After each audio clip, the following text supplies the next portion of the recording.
You are having a terrible day. The kind of day that entirely breaks your spirit. You sink to the living room floor. You pull your knees tightly to your chest, and you finally let go. You cry. The sobs are heavy. The tears run hot down your cheeks. You feel entirely alone in the world. And then you hear the quiet, frantic clicking of nails on hardwood. Within seconds, your dog is there. They do not approach with their usual bouncing excitement. They are low to the ground. Their ears are pinned back. Their brow is deeply furrowed. They press their warm body against your trembling ribs. They lean in, and they begin to meticulously, gently lick the tears off your face, over and over, until your breathing slows down. To the casual observer, this might seem like a simple, somewhat unhygienic quirk of living with an animal. For decades, traditional behaviorists dismissed this intimate act as pure opportunism. Human tears are composed of water, mucin, and heavily concentrated electrolytes, specifically sodium. Therefore, most people assume your dog is just using your emotional breakdown as a convenient salt lick. They think your dog is hungry for a salty snack, nothing more. But behavioral neuroscience tells a completely different story. This is not a nutritional transaction. When your dog approaches you in a moment of despair and begins to lick your tears, you are witnessing one of the most profound biological crossovers in the natural world. You have no idea what is actually happening. Because this isn't just psychology, it is chemistry. It is ancient evolutionary engineering. Let us destroy the salt myth immediately. Modern domestic dogs do not suffer from sodium deficiencies. Their diets are strictly regulated. Furthermore, if the motivation were purely nutritional, dogs would exhibit the exact same urgency to lick you after a heavy workout. Sweat contains a virtually identical sodium chloride concentration to tears. But watch a dog lick sweat off a laughing, relaxed owner. Their body language is loose, their tail wags, their ears are up. It is casual. But when you are crying, the posture shifts entirely. The motivation is not nutritional. It is deeply, intensely psychological. At the core of this behavior is a psychological phenomenon known as emotional contagion. This is the primitive, automatic process by which one individual catches the emotions of another. When a baby hears another baby cry in a nursery and begins to wail themselves, that is emotional contagion. It is the fundamental building block of empathy. For a century, the scientific community believed this empathic capacity was strictly limited to humans and higher primates. They thought dogs were biologically incapable of feeling our pain. Dogs break every rule of evolutionary psychology.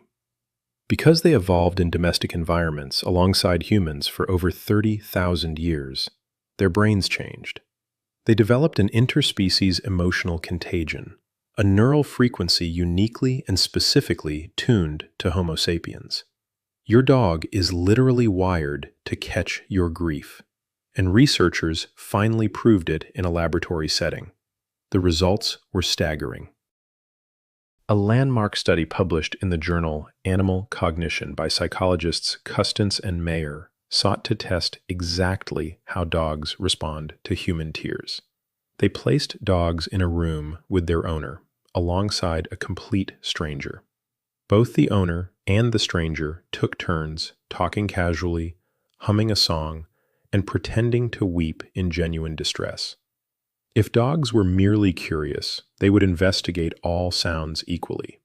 If they wanted salt, they would only approach if they saw physical tears. They did neither. The dogs overwhelmingly approached the person who was crying, and it did not matter if it was their beloved owner or the total stranger. They did not approach with bouncy excitement or playful curiosity.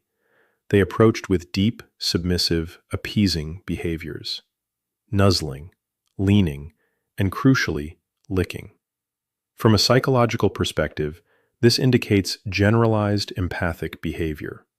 They are interpreting the sound of crying as a state of critical distress.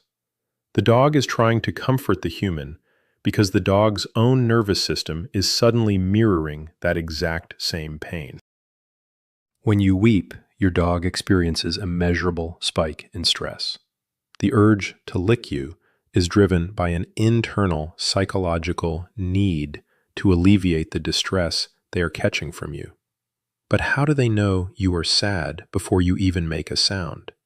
How do they predict the breakdown before the first tear falls? To understand this, we must look at how a dog sees the human face. It is terrifyingly precise. In humans, emotions are not displayed symmetrically across the face. The right hemisphere of the human brain processes emotional expressions, and because the right hemisphere controls the left side of the body, our facial expressions appear slightly earlier and slightly more intense on the left side of our face. When humans look at each other, we unconsciously dart our eyes to the right, to read the left side of the other person's face. It is called a left gaze bias. Scientists thought this visual trick belonged to humans alone. Then came a groundbreaking study published in Current Biology. Dr. Kun Guo and his team at the University of Lincoln tracked the eye movements of domestic dogs using sophisticated visual tracking technology. They showed dogs images of human faces, dog faces, monkey faces, and inanimate objects. The researchers discovered something that sent shockwaves through the scientific community. Dogs exhibit a distinct left gaze bias, but only when looking at human faces. When dogs look at other dogs, their gaze is perfectly symmetrical. Dogs are the only non-primate species on Earth known to possess this ability to read human facial asymmetry. This means your dog is literally reading your emotional state by mapping the microscopic muscular twitches on the left side of your face, before the tear even forms. As your face contorts into the preliminary expressions of crushing grief, your dog's brain rapidly processes that asymmetry. They do not need to understand English to know you are having a terrible day. Their visual cortex is evolutionarily hardwired to decode human sadness. They step in to administer the lick because their visual brain has diagnosed your emotional collapse. But vision is only a fraction of the story. A dog's primary method of understanding reality is olfaction, smell. Their sense of smell is estimated to be up to 100,000 times more acute than ours. So, pet psychologists had to ask a bizarre question. Can a dog physically smell sadness? Can they sniff out despair? The biological answer is a resounding, absolute yes. And the mechanics of it will blow your mind. When you experience a severe emotional downward spiral, your body undergoes immediate, violent biochemical shifts. Your fight or flight nervous system kicks into overdrive. Your breathing fragments. Your heart rate aggressively fluctuates. Most importantly, your endocrine system releases a cocktail of hormones into your bloodstream. Adrenaline, cortisol. These chemical changes instantly alter your body odor. They change the composition of your sweat. They alter the volatile organic compounds expelled in your breath. You are radiating stress. A fascinating study published in PLOS One by researcher Biagio Daniello demonstrated this chemosensory transfer. Researchers collected sweat samples from humans in different emotional states: fear, happiness, neutrality. They then exposed dogs to these blind scents. When exposed to the fear and stress sweat, the dogs exhibited significantly higher heart rates. They displayed severe stress behaviors. Their mirror neurons fired instantly. To your dog, your sadness is not just an auditory event. It is an overwhelming, suffocating, olfactory reality. When you are crying on the floor, the entire room smells of human distress. The dog's response, moving in to lick your face, is an active investigation of this scent profile. Inside the roof of your dog's mouth is the vomeronasal organ, also known as Jacobson's organ. It allows them to essentially taste smells. By licking your tears, your sweat, and your breath, your dog is deeply analyzing the exact biochemical nature of your emotional state. They are running a rapid chemical analysis to understand just how unstable their human truly is.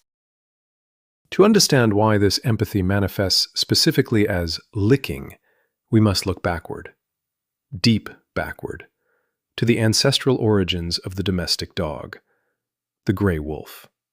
In wolf packs, licking is a fundamental behavior with multiple psychological layers. When wolf pups are young, they aggressively lick the mouths of adult wolves returning from a hunt. This stimulates the adults to regurgitate food. It is purely nutritional. But as wolves mature, this muzzle-licking behavior transforms. It evolves from a food prompt into a complex, vital social gesture.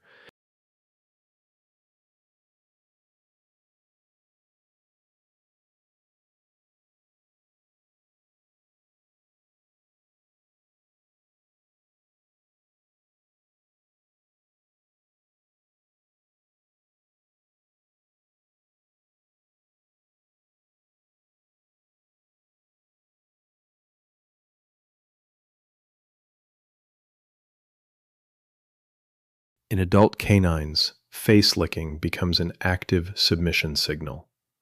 Renowned Norwegian behaviorist Turid Rugaas coined the term calming signals. These are the microscopic body language cues dogs use to prevent aggression, resolve conflict, and soothe the pack. Licking is one of the most powerful calming signals in their entire repertoire. When a subordinate wolf approaches a dominant pack member who appears tense or unpredictable, they lower their body. They avert direct eye contact, and they gently lick the muzzle of the tense individual. It is biological de-escalation. The intent is crystal clear. I am no threat to you. Please calm down. Let us restore harmony to the pack. When you are weeping, your energy is violently volatile. You are making erratic movements. You are projecting an aura of total instability. From a deep pack mentality perspective, an unstable leader is a severe, existential threat to the survival of the group. Your dog approaches and administers the apology lick, not because they caused your sadness, but because the gesture itself is a pacifying apology. In canine translation, it means, I see you are completely unstable. I am submitting. Let us de-escalate this tension. But how did a predatory apex wolf evolve into a creature that actively attempts to soothe a crying primate? Anthropologist Brian Hare at the Duke Canine Cognition Center champions the theory of the survival of the friendliest. It is also known as self-domestication. The wolves that became dogs were not the most aggressive. They were the least fearful. They were the most prosocial. Over tens of thousands of years, humans inadvertently selectively bred dogs for raw emotional intelligence. Dogs that responded to human moods were kept by the fire. Dogs that ignored our emotions were driven away into the dark. Empathy became a survival trait. This created domestication syndrome.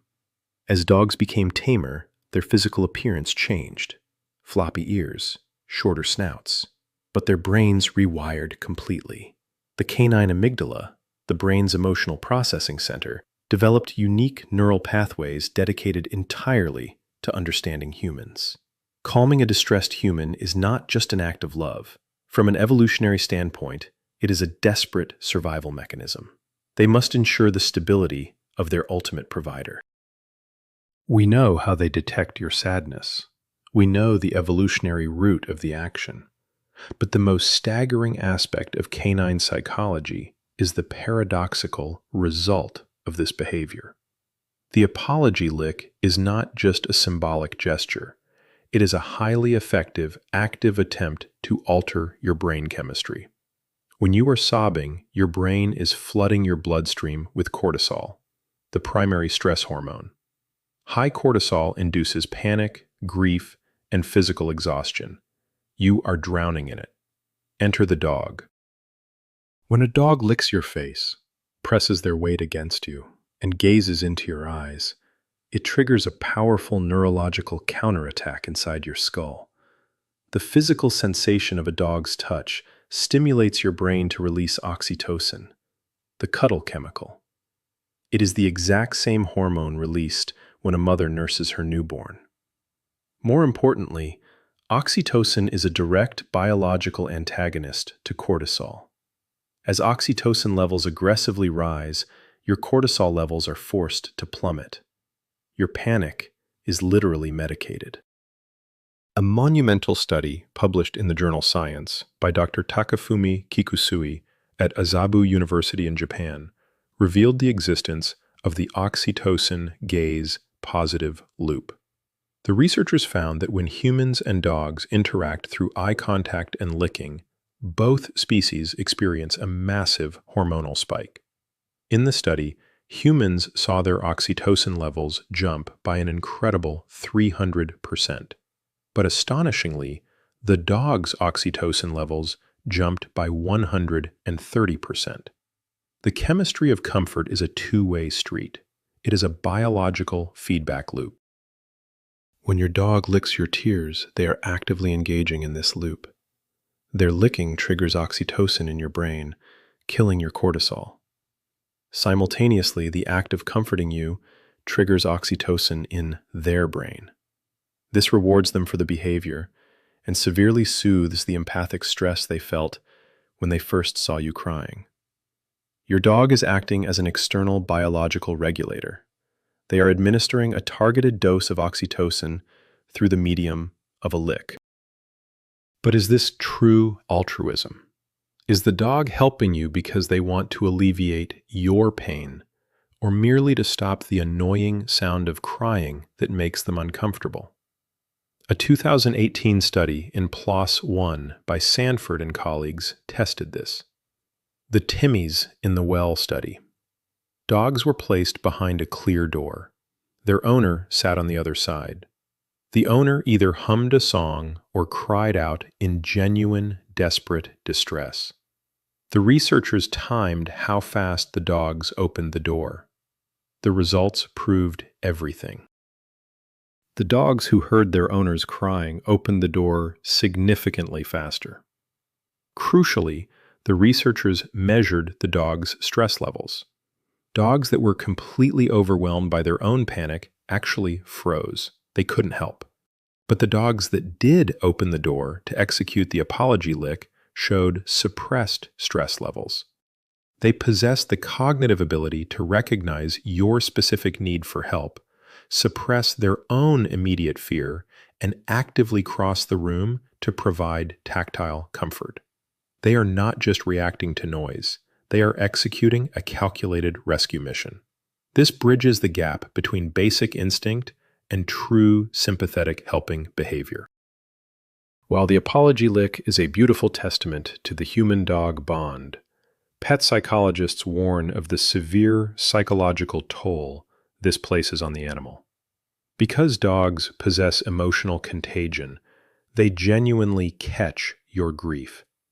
If you suffer from chronic depression, frequent panic attacks, or prolonged periods of intense crying, your dog is repeatedly subjected to your volatile stress chemosignals. It takes a heavy physical toll on them. A deeply important study by Sundman and colleagues, published in Scientific Reports, analyzed long-term stress levels in dogs and owners. They measured cortisol concentrations trapped in the hair and fur. The study found a staggering synchronization. If the human had high chronic cortisol, the dog had high chronic cortisol. When a dog rushes over to lick your tears, they are experiencing profound empathic distress. If they feel their appeasement behaviors are failing to calm you down over months or years, the dog can develop severe anxiety or learned helplessness. Which brings us to a critical, potentially life-saving warning. The health pivot. What happens when your dog suddenly stops caring? What if you sit on the floor and weep, and your normally empathetic dog just stares at you or walks into the other room? Many owners take this personally. They feel abandoned. But behavioral neuroscience tells a completely different story. A sudden cessation of appeasement behavior is rarely a psychological choice. It is almost always a massive, glaring red flag for a hidden medical crisis. Empathy requires massive cognitive bandwidth. It takes energy to read your facial asymmetry, process your chemo signals, and execute a physical response. If an older dog suddenly ignores your tears, they may be developing canine cognitive dysfunction syndrome, dog dementia.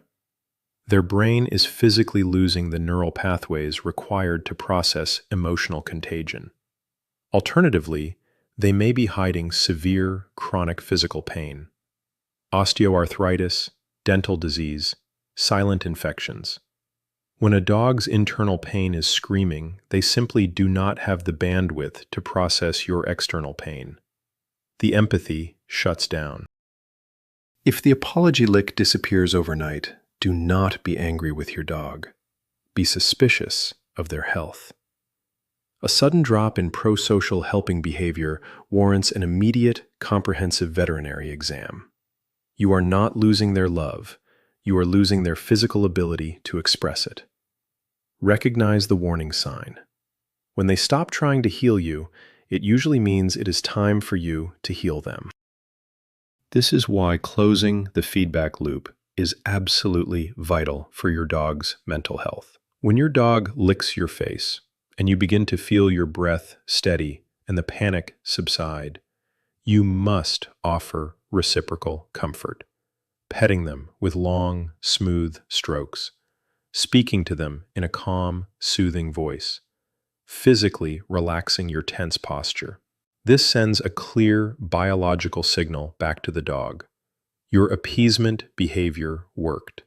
The pack is stable again. You can relax. Failing to do this leaves the dog trapped in a state of hypervigilance, waiting for the next collapse. The next time you find yourself having a terrible day, sitting on the floor, weeping into the void, and you feel the sudden, warm, frantic scrape of your dog's tongue against your wet cheek, pause. Pause and appreciate the sheer, unadulterated psychological majesty of what is happening in that exact moment. Your dog is not looking for a salty snack. You are experiencing a biochemical, evolutionary, and psychological miracle.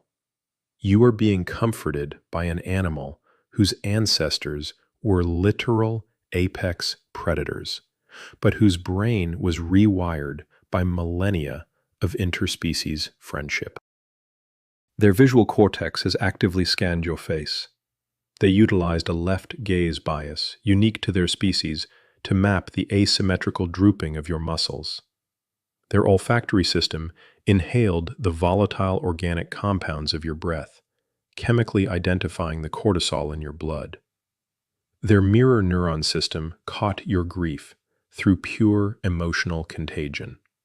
And their ancient evolutionary drive for pack harmony prompted them to execute an appeasement behavior. They suppressed their own panic to rescue you from yours. They triggered an oxytocin bomb in your brain to aggressively medicate your despair. The apology lick is the absolute ultimate expression of the human-canine bond. It is not opportunism. It is the literal chemistry of comfort. It is your dog, operating at the absolute peak of their psychological and emotional intelligence, telling you, in the only biological language they possess, I see your pain. I feel your pain. Let us heal it together. And yet, here they are, doing it for free. The evolutionary weight behind a single lick is staggering. Now I want to hear from you. Tell me down in the comments, what is the most profound moment your dog ever stepped in to comfort you during a breakdown? How fast did they know? Share your story, and make sure you are subscribed, because in the next video, we are diving into why your dog aggressively sighs when they lie down. And I promise you, the respiratory neuroscience behind that deep breath is even stranger than you'd expect.